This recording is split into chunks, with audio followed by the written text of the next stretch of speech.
લક્ષ્ય ન્યૂઝ, એક નજર, એક લક્ષ્ય. ઝીંઝુવાડા પોલીસ સ્ટેશન વિસ્તારના આદરણીયા ગામમાંથી ગેરકાયદેસર ચાઇનીઝ દોરીના ટેલર નંગ 192, કિંમત ₹19,200ના મુદ્દામાલ સાથે 2 ઈસમોને પકડી પાડતી લોકલ ક્રાઇમ બ્રાન્ચ સુરેન્દ્રનગર.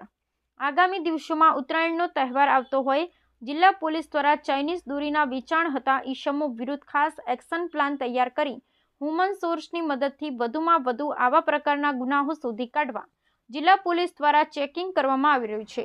ત્યારે સુરેન્દ્રનગર એલસીબી પોલીસ ઇન્સ્પેક્ટર જે જાડેજાની સૂચના તથા માર્ગદર્શન હેઠળ ચેકિંગ કરવામાં આવ્યું હતું.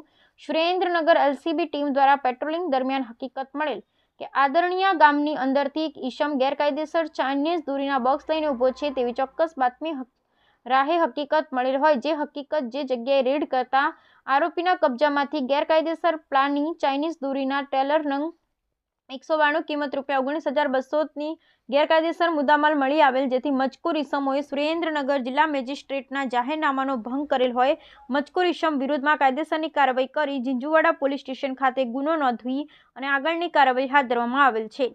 ચાઇનીઝ દોરીના ટેલર નંગ 192 કિંમત ₹19,200 પકડાયેલ ઈસમ ગહેશભાઈ ભોપાભાઈ ઠાકોર રહે દશાડા શંખેશ્વરિયા વાસ તાલુકો પાટડી, મયુરભાઈ નનુભાઈ દેસાઈ રહે આદરણીયા તાલુકો પાટડી. Bureau report Brijesh Trivedi, Surendranagar.